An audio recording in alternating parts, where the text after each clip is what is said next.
Mr. Speaker, the President of the United States.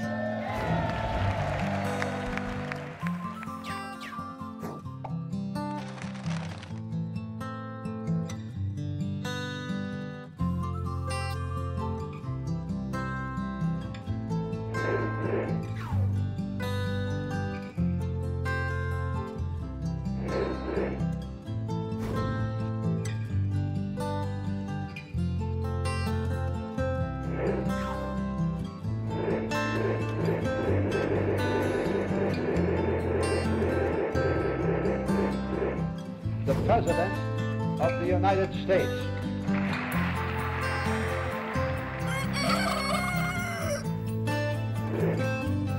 We are entering the third century of the pursuit of American Union.